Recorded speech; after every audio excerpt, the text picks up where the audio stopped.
সামাজিকতার অনন্য বার্তা স্থাপন করল বিজেপি বনমালীপুর মন্ডল কমিটি। অর্থাৎ মন্ডল এলাকার 51 বুথের দুস্থদের মধ্যে বিতরণ করা হলো কম্বল।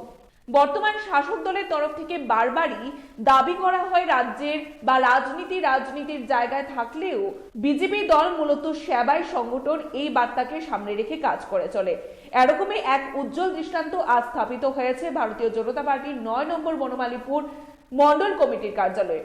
সংশ্লিষ্ট মন্ডল কমিটির উদ্যোগে আজ মন্ডল এলাকায় 51টি বুথের বিভিন্ন দুস্থ পরিবারদের হাতে শীতের প্রকোপ থেকে রক্ষা পাওয়ার জন্য কম্বল তুলে দেওয়া হয়। গোটা বিষয় নিয়ে মন্ডল কমিটির তরফ থেকে দাবি করা হয়, মূলত সামাজিকতার তাড়নায় তাড়িত হয়ে গরিব এবং দুস্থ মানুষকে শীতের প্রকোপ থেকে রক্ষা করার জন্য এই উদ্যোগ গ্রহণ করা হয়েছে। পাশাপাশি যারা এই মহতি কর্মকাণ্ডকে সম্পাদন করার জন্য সহায়তা করেছে তাদের প্রতিও মন্ডল কমিটির তরফ থেকে ধন্যবাদ জানানো হয়েছে।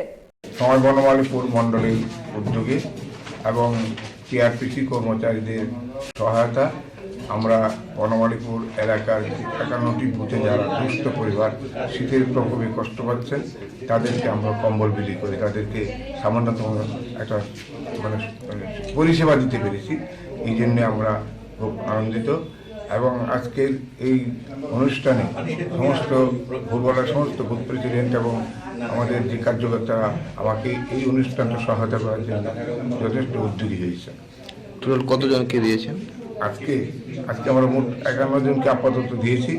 যদি এরপরও কোনো দুস্থ আলোক আমাদের কাছে আছে আমরা অবশ্যই তাকে দেওয়া হবে। Thank you. Bureau report, Tripura news 8।